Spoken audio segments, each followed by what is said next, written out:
Good evening, everyone. Good evening, Dada. Welcome, Dada, and welcome everyone on Dada's the Zoom session on. Good evening के साथ साथ happy new year, साल मुबारक। क्योंकि Happy हम New Year. लोग एक साल के बाद मिल रहे हैं, है हाँ, ना। exactly. नया संवत सबको हार्दिक शुभकामनाएं नए संवत की. हम्म। And so today's remedy is red chestnut. तो ये आज दादा के आपको क्योंकि दादा शायद या तो आपको लाइट ठीक करनी है। आप डार्क दिख अच्छा रहे हो, ऐसा पीछे है. लाइट है। ठीक है. हाँ हाँ। मेरे लिए वैसे दादा रेड चेस्टनट है क्योंकि अगर मैंने उनको गलती से बोल दिया कभी कि आज मुझे ये हो रहा है तो पूरे दिन भर में कोई उनके 50 फोन 50 चैट आते हैं और उनके साथ साथ मुझे मेरे मम्मी पापा का भी झेलना पड़ता है. क्या हुआ, क्यों हुआ, सबसे पहला सवाल आता है क्यों हुआ. वही हो गया, कुछ हो जाता है, शरीर है. तो मेरे लिए 3 रेड चेस्टनट हैं ये लोग, जो अगर गलती से बोल दिया कि मेरे साथ ये हुआ है तो मैं तो गई. रेस्ट करने की बजाय कंटिन्यूस उनके जवाब देने पड़ते हैं. तो गोइंग बैक टू दादा. मैडम, दादा स्टार्ट करेंगे. ना मैडम, आप अपने आप को रेड रेड चेस्टनट बोल रहे हो। इधर मेरी आपको हालत खराब है। आप नहीं, रेड मेरी चेस्टनट. हालत खराब है। हाँ, मेरी हालत खराब है। क्यों खराब है? 7 to 8 डेज हो गए। कहाँ चले गए थे? न अता पता, न मैसेज, न फोन कॉल। दर्द के मारे मेरा हाल बुरा हो रहा था, बीपी बढ़ रहा था। यहाँ तक कि हार्ट पेन भी अब तो होने लगा था कि क्या है। इसीलिए कल न हाँ, न इस मैसेज, न फोन कॉल, न कुछ। हाँ, रेड तो कल डांट चेस्टनट। खा ली ना. कल डांट खा ली ना हाँ, मैंने. Red red chestnut. चेस्ट मतलब, दिल. हाँ, चेस्ट मतलब चेस्ट, अपना हार्ट। जहाँ हार्ट रहता है वो चेस्ट। रेड मतलब सिग्नल। हाँ, तो बिल्कुल. कोई भी अपना जब उसका मैसेज नहीं आता, टाइम पे घर पे नहीं आता, या तो जरा सा भी बीमार हो जाता है, तब जब चिंता होने लगती है, चिंता के कारण बीपी हाई हो जाता है, शुगर बढ़ जाती है, या हार्ट में प्रॉब्लम हो जाता है, तो रेड चेस्टनट नाम ही ऐसा दिया है ना कि बहुत बिल्कुल. चिंता की वजह से रेड सिग्नल जब मिलता है तो red chestnut. But red chestnut हम देंगे क्यों? ये तो कॉमन बात है, आम बात है। मेरा बच्चा अगर कहीं बाहर गया हुआ है, टाइम पे घर नहीं आया, तो मुझे चिंता तो होगी। बट दादा वो ये हर हर हर इंसान माँ का बाप को ये होती है. नेचर होता है। These are the pointers how red chestnut you can find. Okay, this is a red chestnut form. Or especially I have seen with even with you know जो बोलते हैं मदर होती है, जो अपने बच्चे पप्स होते हैं, जिनके किटन्स होते हैं, वो आसपास अपने बच्चों के आसपास किसी को भी फटकने नहीं देगी. ग्राउल करेगी. इनफैक्ट वो 2-3 दिन कुछ भी नहीं खाएगी. इसको मालूम है कि कोई मेरे बच्चों को लेकर नहीं चले जाएगा. वो जगह नहीं छोड़ेगी. And this has been seen by me at my new home. एक मदर डॉग ने 4-5 बच्चे पैदा किए थे. 2 दिन से कुछ नहीं खाया था. और मैं जब भी ले जाती थी, थोड़ा सा दूध ले जा, वो गुर्राती थी.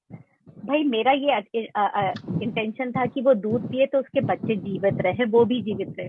उसको अपनी कोई परवाह नहीं थी. उसको सिर्फ यही लगता था कि ये मेरे पास आ रही है दूध पिलाने, नहीं ये मेरे बच्चों को लेकर चली जाएगी.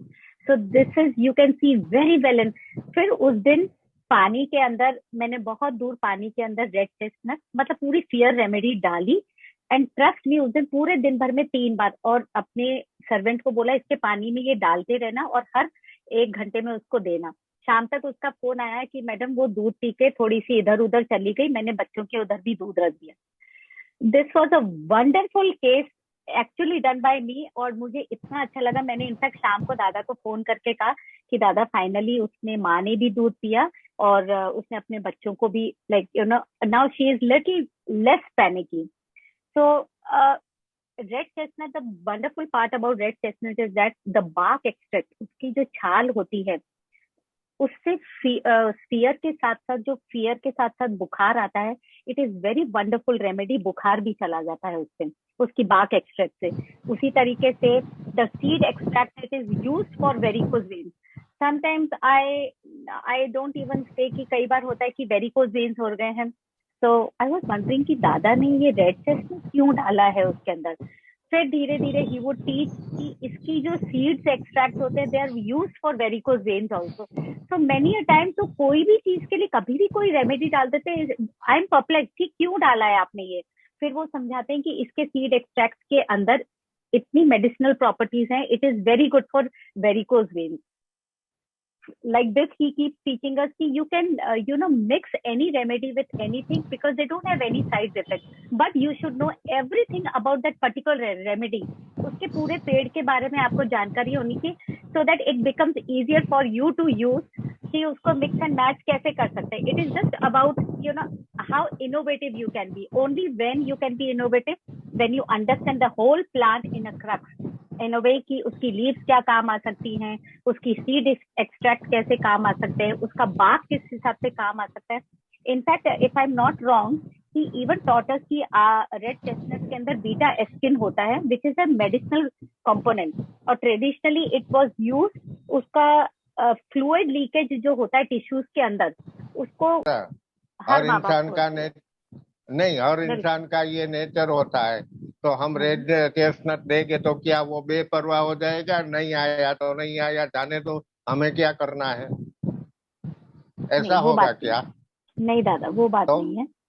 थोड़ी बहुत चिंता सब माँ बाप को रहती है, ठीक है, बट वो हिस्टेरिकल नहीं हो जाए, हिस्टेरिकल पोजीशन पे पहुंच जाए या एंजाइटी लेवल क्रॉस कर जाए, कुछ उसके साथ खुद ही होने लग जाए, लूज मोशन हो जाता है, किसी को वॉमिट चालू हो जाती है, सोच के वो हिस्टेरिकल कंडीशन को दबाने के लिए। हाँ, बट जैसे मैंने बताया नहीं कि ये कॉमन बात है चिंता करने की, बट वो चिंता जब जरूरत से ज्यादा बढ़ जाती है ना, और उसी के कारण जब बीपी, शुगर या कोई भी प्रॉब्लम डेवलप होने लगता है ना, तब रेड चेस्टनट की जरूरत पड़ती है। रेड चेस्टनट क्या क्या है, हम उसको फियर रेमेडी कह सकते हैं। फियर रेमेडी कैसे कि जैसे ही किसी को कुछ होता है, आने में देरी होती है, या तो खाना ठीक से नहीं खा रहा है, या तो कुछ भी अपने नियर और डियर के बारे में जब भी होता है ना ऐसा कुछ, तो जब अपनी हेल्थ पे, पेशेंट की हेल्थ पे जब असर करता है, तब वो रेड चेस्टनट नेगेटिव हो जाता है, पॉजिटिव नहीं, नेगेटिव। और ये उसकी नेगेटिविटी को हम दूर करके फिर से उसको पॉजिटिव पोजीशन में लाना है, इसीलिए हम उसको रेड चेस्टनट देते हैं। अब हम बोलते हैं कि रेड चेस्टनट में अपने नियर डियर के लिए फियर होती है, यस, नियर डियर के लिए तो होता ही है, बट ये पेशेंट, रेड चेस्टनट का पेशेंट ऐसा होता है कि जिसको वो आज से भी पहचानता है ना। जैसे मैं क्लिनिक आते वक्त बाहर निकलता हूँ तो मेरे गेट के बाहर एक काला या रेड कुत्ता बैठा रहता है, उसको मैं पहचानता हूँ। और अगर 3-4 दिन तक वो न दिखाई दे तो मुझे चिंता होने लगती है कि ये साला कालिया क्यों नहीं दिखाई दे रहा, उसको क्या हुआ होगा। ये भी रेड चेस्टनट है। सुबह जब उठता हूँ अर्ली मॉर्निंग, तो जो मेरे कंपाउंड में वो पानी का गमला रखा है, मैं देखता हूँ बहुत सारे बर्ड्स वहां आते हैं, नहाते हैं, पानी पीते हैं, मैं देख के खुश होता हूँ। बट जब कोई नहीं आता, 6-7 टाइप के बर्ड्स आते हैं, बट कोई नहीं आता ना, तो तब भी मुझे चिंता होती है। सबका नाम रखा है मैंने कि ये मीना है, ये टीना है, ये वो है।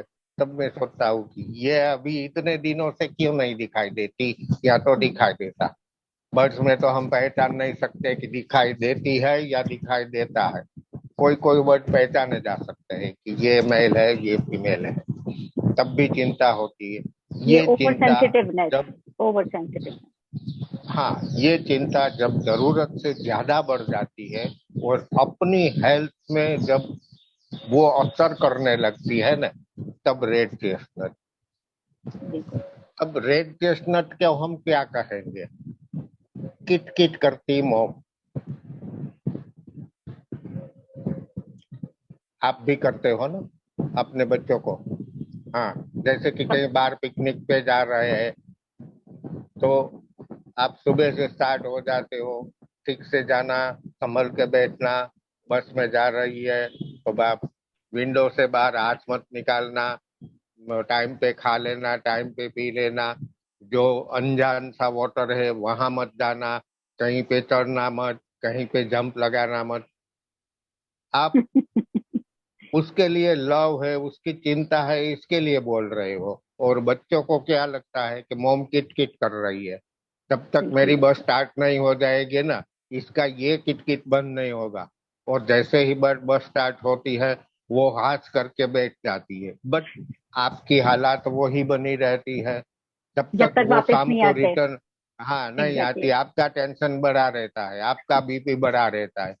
बट ये टाइम पे आप अगर एक दिन पहले से रेड चेस्ट नेट लेना स्टार्ट कर देते हो ना, आपका किटकिट भी कम हो जाएगा, आपको कोई तकलीफ नहीं होगी, न तो आपका बीपी बढ़ेगा, न शुगर बढ़ेगा, अगर है तो न शुगर बढ़ेगा, न कोई और होगा। कई लोग बोलते हैं ना, कल रात मुझे नींद नहीं आई, क्यों नहीं आई पता नहीं, फिर बातों बातों में पता चलता है कि आज उसका बच्चा बाहर जाने वाला था ना टूर पे या पिकनिक पे, इसीलिए नींद नहीं आती। तो उसको रेड चेस्टनट का डोज दे दो, वो तुरंत एकदम से फ्रेश हो जाएगा।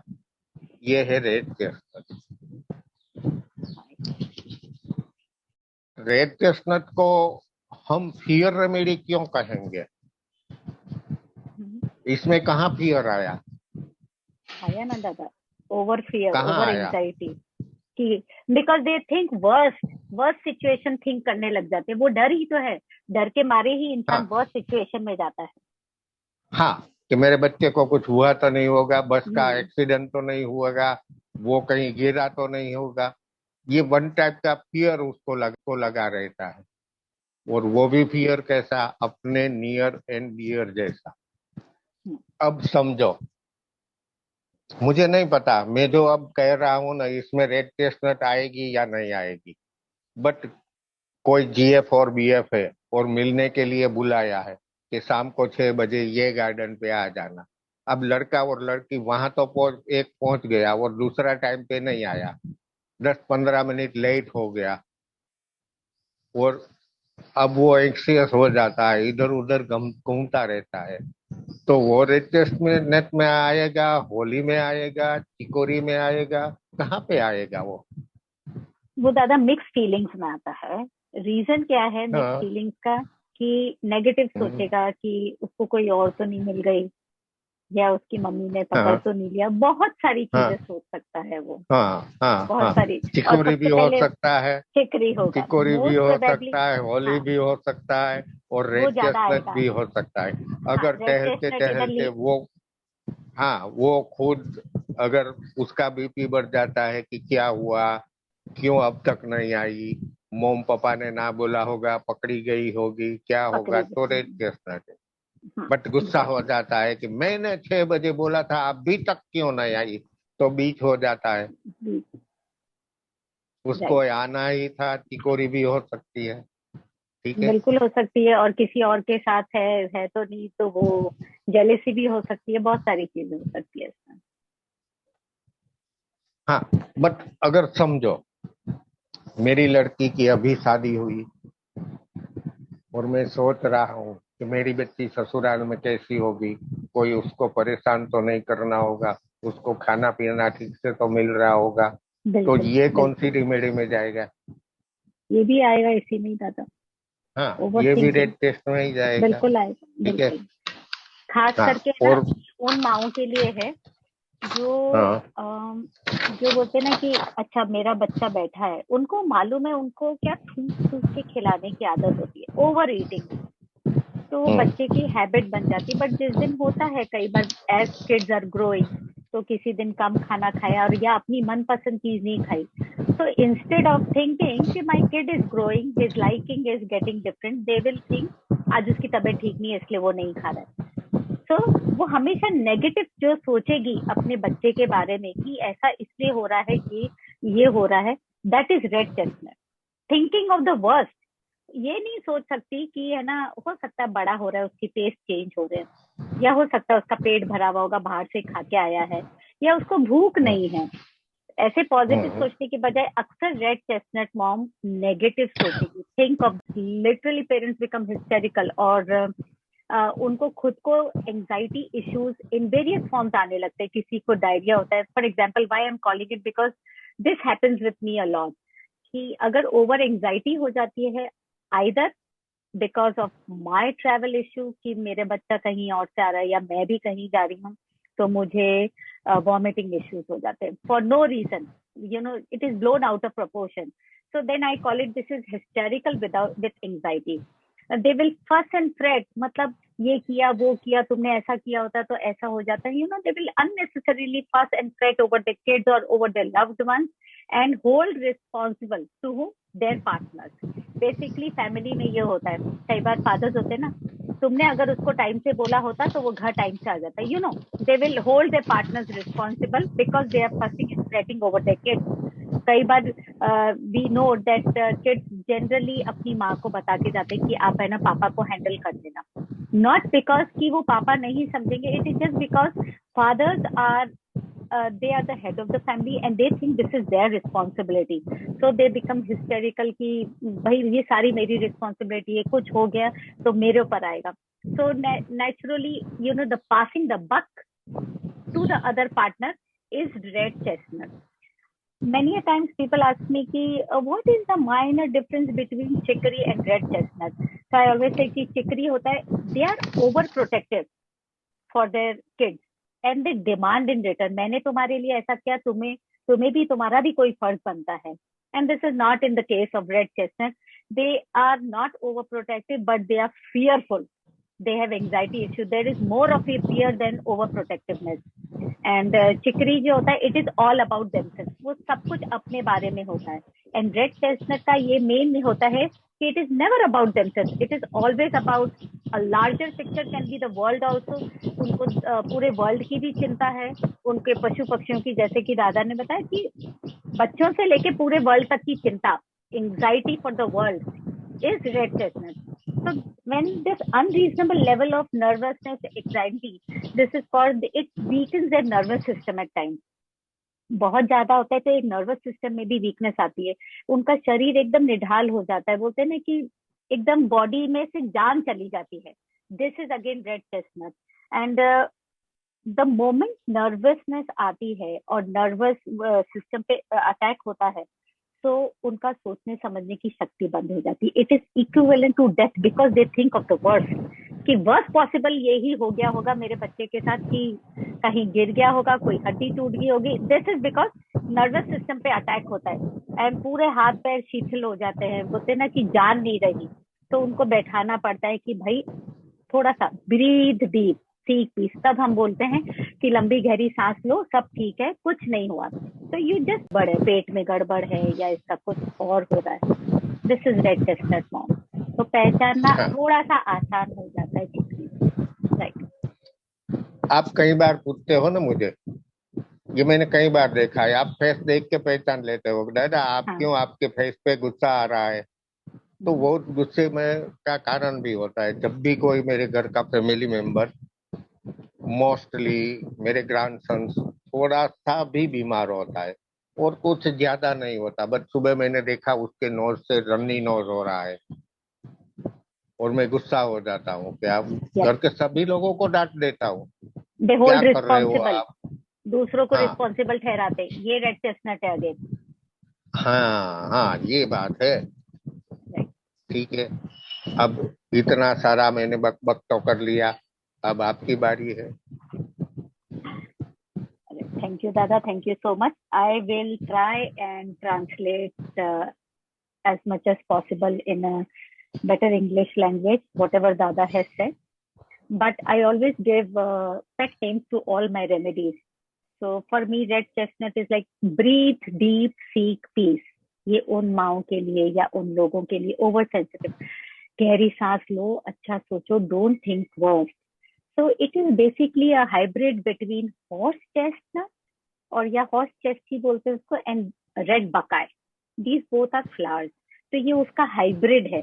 अगेन हाइब्रिड उसको इस तरीके से भी सोच सकते हैं कि it's a hybrid mom in a sense, कि she will think of the worst, she will overprotect or she will have an anxiety issue with the kids. हम बेसिकली अक्सर ये मॉम के लिए बोलते हैं, बट ये उन लोगों के लिए भी होता है.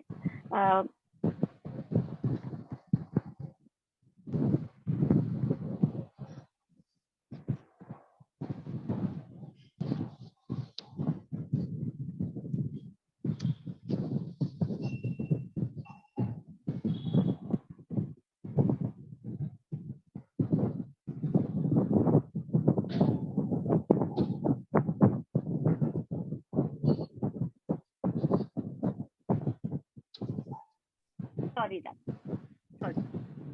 तो हम देखेंगे ये नेट बड जो होता है, नट बड, चेस्टनट बड है, लेकिन इन सब एकदम एंटायरली डिफरेंट है. Chestnut bud is that they do not learn from the last mistake और from the past mistake. White chestnut है too much of unwanted thoughts जिनकी कोई जरूरत नहीं है. और रेड चेस्टनट है, they constant worry, they are over protective, they are over concern, they have anxiety issues. तो दीज ऑल नट बर्ड्स में कई बार दिक्कत होती है लोगों को कि इसमें व्हाइट चेस्टनट आएगा, इसमें रेड चेस्टनट आएगा. No, because every parent is worried about their kids, which is very normal. Worrying about your kids is very normal, but when it is blown out of proportion, बंद करके सिर्फ red chestnut चालू किया and we got 50% result in 6 months. Right दादा? Right madam. एक madam पुरानी कहावत है, काजी क्यों दुबले, तो बोले कि सारे गांव की फिक्र. काजी मतलब जज, न्यायाधीश. पुराने जमाने में न तो कोर्ट थी न तो जज था, काजी लोग थे कि जो न्याय करते थे. तो काजी दुबले क्यों होते? कि उसको पूरे समाज की फिक्र रहती है कि मुझसे कुछ अन्याय न हो जाए. तो तब से ये कहावत आई थी, काजी क्यों दुबले, तो बोले सारे गांव की फिक्र. तो अपने ये रेड चेस्टनट को भी अपने सारे फैमिली की फिक्र रहती है, अपने सारे जान पहचान वाले की फिक्र रहती है.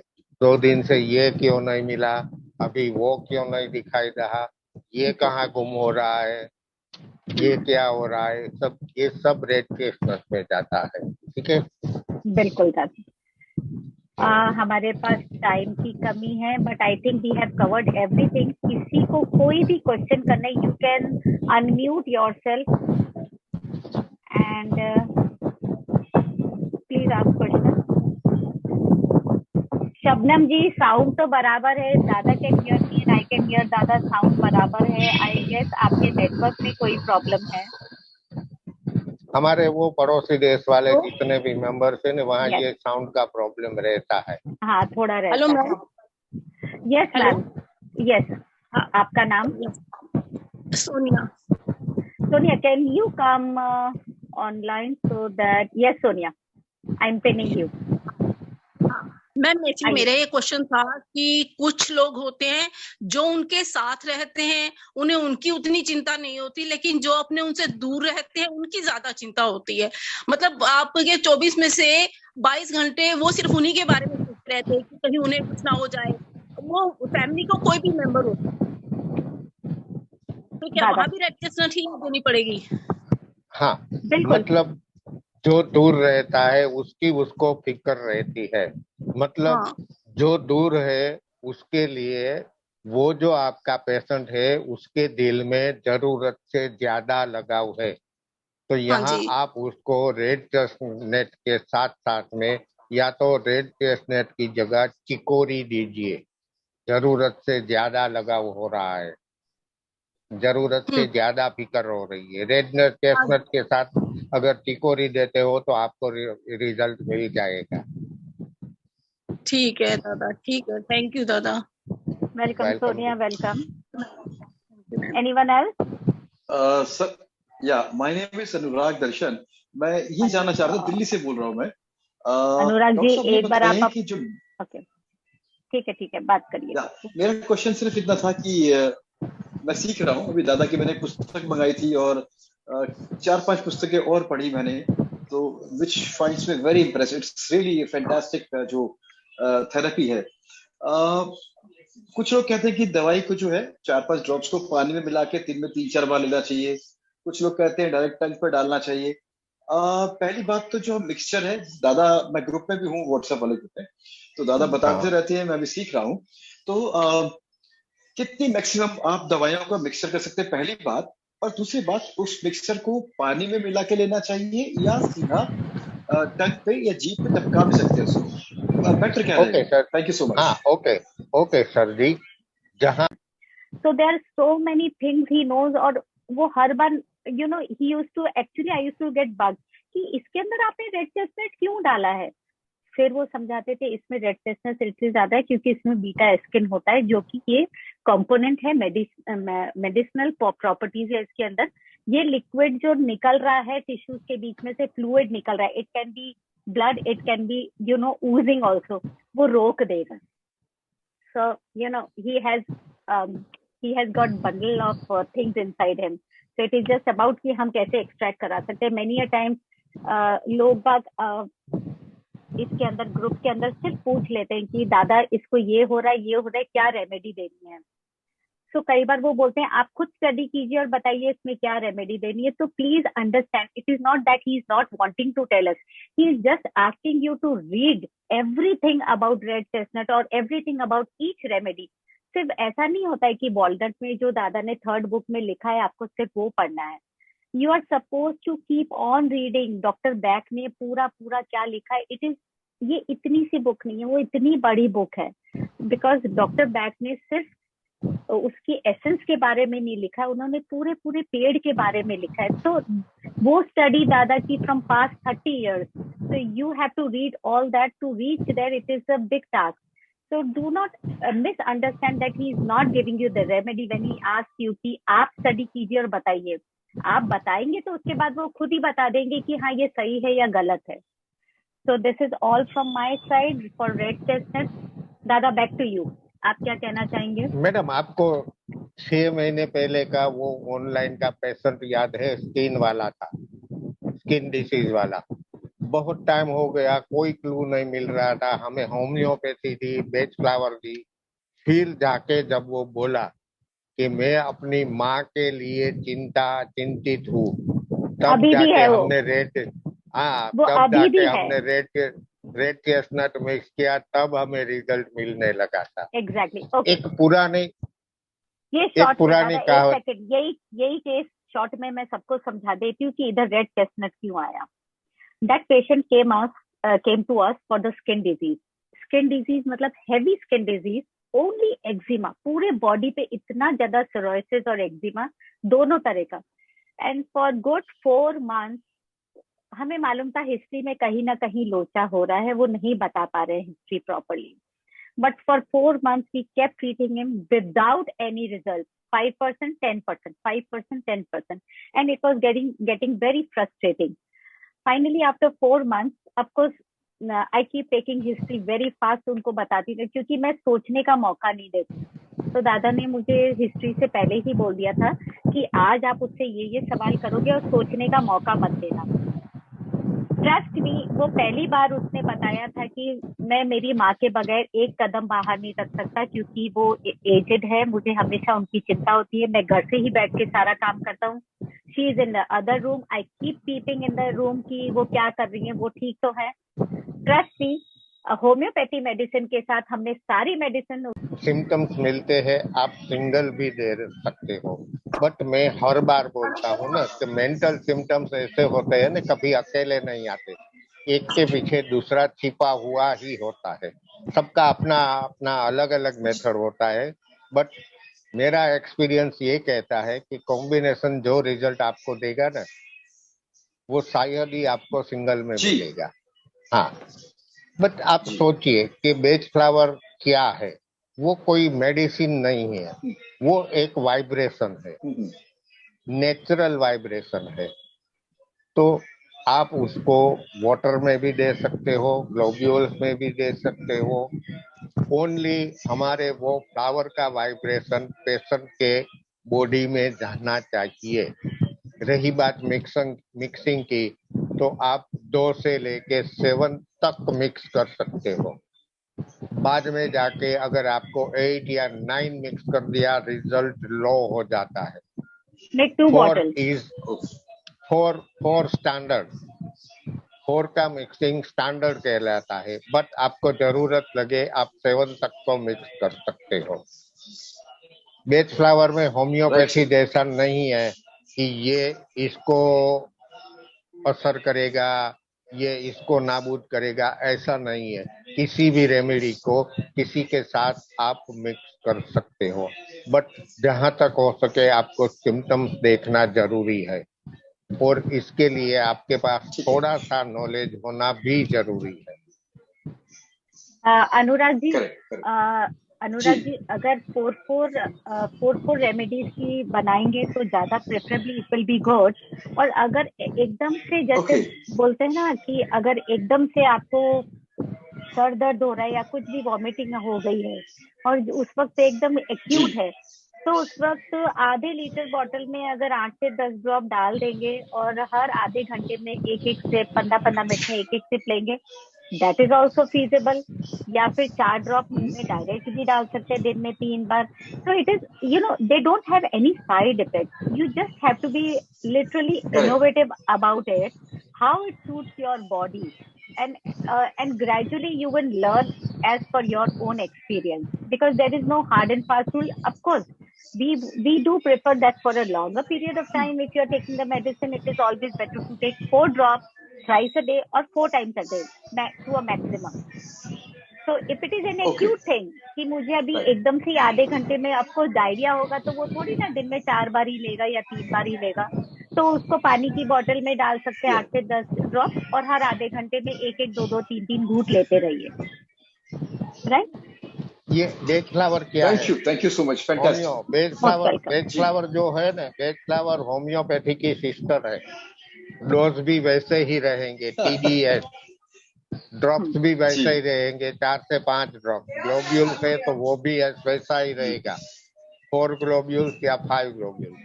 बट जहां आपको लगे कि फ्रीक्वेंट डोज की जरूरत है, आप उसको 10-10 मिनट पे भी दे सकते हो और आधे घंटे पे भी दे सकते हो। जैसे जैसे आप देखते जाओ कि पेशेंट की हेल्थ में सुधार आ रहा है, आपको टाइम का गैप बढ़ाते जाना है। बेच फ्लावर क्या है? आप उसको जैसे ओरली दे सकते हो ना, वैसे भी कोई डिसीज ऐसा है ना, तो उसको आप एक्सटर्नल क्रीम में या ऑयल में मिक्स करके भी दे सकते हो। आप उसको स्प्रे बना के भी दे सकते हो। आप जरूरत लगे तो बेच फ्लावर को अपने नहाने